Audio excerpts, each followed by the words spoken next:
As in my previous video, I was almost at the end of this warp. Welcome back. As you can see, I have now finished weaving. My heddle was actually in the back position because it allowed me to have a little bit more room to weave, and I could probably have gotten almost another inch, but I also finished a bobbin and it was being a pain in the butt, so I stopped. My personal goal for myself, on me, this is 8 inches from thumb tip to pinky tip. And as long as my ends are less than that, I can be okay with that. And it was getting really irritating to weave the last bit.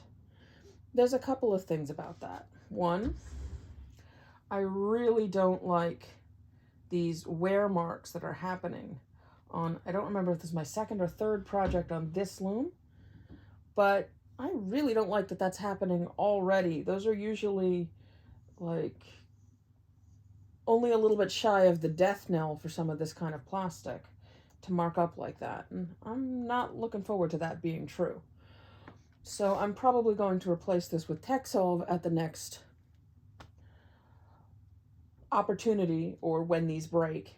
And either the same rod or a metal rod by preference, which will have a narrower width, which again will separate the threads less, which makes the sheds at the end easier to do. One of the benefits of that will mean I can move my back stick much farther forward, so it can be almost up against the heddle, which means I can weave to the very, very, very tippy ends. I've managed to get to the point where I'm 3 inches from fell line to back stick on some looms. This is not one of them because it's an Ashford, and it's in fact the reason why I didn't buy an Ashford in the first place. Given how much I like almost everything else about it, its ease, its comfort level, its foldability, its durability, its stability, that's a lot of illities. Anyway, I'm still very, very happy with this. It's a great size for me. It's portable, it's lightweight, it's comfortable to weave on. I love it. The two things I dislike about it, I'm either planning on changing or expect that with wear and tear will loosen up and be less problematic. I have found that if it's under tension, it can be really hard to undo the pawl on the cog or ratchet, which is a little frustrating sometimes, but it will improve with use as the plastic gets a little less stiff and brand new. It's already getting better on the back. The front is a little stubborn still. But I'm done, which means it's time to wind it off. Now, I'm going to shorten this. I put 2 half hitches on the last little bit up here. I'm not worried about doing a hem stitch on this project because this is yardage for clothing. I'm just going to run a sewing machine across that a couple of times, and that's all it needs to be. I don't need to worry about a fancy hem stitch, which will take a lot of time and not actually gain me anything of use to me. But I get to use my fancy peacock fabric scissors and start cutting this off.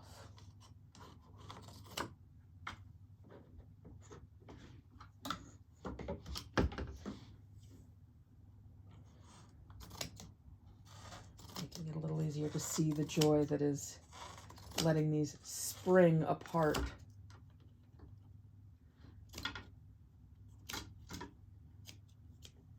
All right. Oh, right, there's the knot in the little bit at the end, and a couple pieces I wasn't able to actually clip. Alrighty. So now that there's no tension on it, it's really easy to unclick that pawl. But there's a pin in the side that this little plastic finger has to travel to either side of. and it's a little loose. Now, I wasn't intending it for it to happen because I loosened these earlier. This loom has two positions.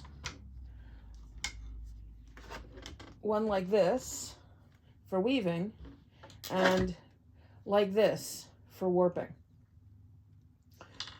I need to be in this position soon because I'm about to put a new warp on. I am in fact going to be doing a houndstooth pattern with these two colors. Look forward to that. But now we get to unwind my gradient skirt fabric.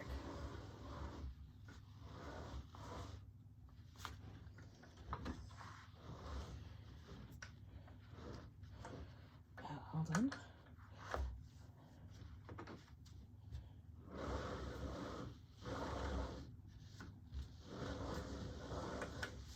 So some nice yardage.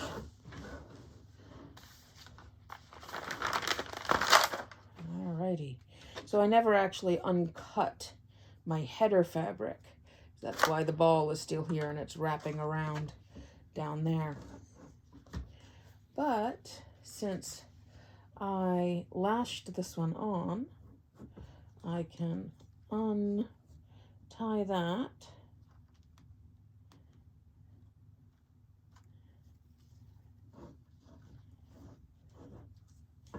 and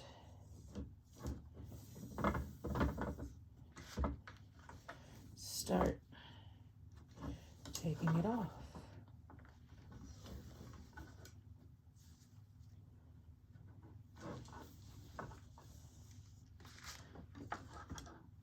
Nope, I can't take it off from that side because it's between the permanent attachment for the heddle stick to the roller.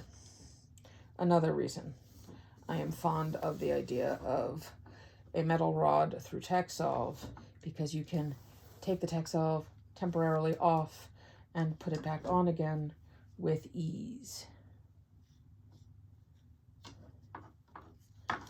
Which I am looking forward to. Aha! There's a cut here. I'm just going to cut it again. And I'll have to tie it again later. But that'll make it a much shorter piece to work with. And I will reuse that because this is a nice, strong cotton thread, which makes it a lot easier to lash on and doesn't have any risk of breaking. I can't even tear it with my bare hands.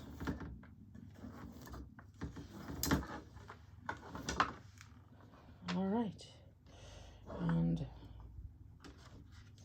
now I'm just going to clip this. Okay, so here we have it. Quite a bit of fabric. Let's see, informally, from my shoulder to my fingertips on the other arm is yard. So 1,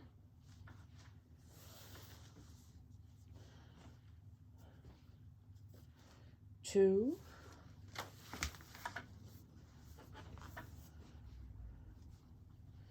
3, almost 4 yards.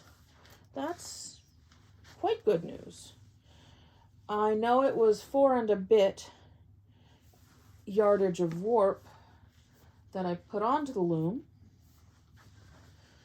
I'll need to go back and look at my records and the video. I think it was a large fraction, like 4.86 yards or something like that. I'd need to double check. But I'm looking forward to stitching this up and washing it, seeing how much it shrinks. Let's see. Helps if the book's not upside down. Teal gradient, 158-inch warp. And this is not where I have a ruler. Sorry about that. So I looked it up this was 158 inches of warp, and it's currently folded, so I have 2, 4, 6, 8 layers of fabric.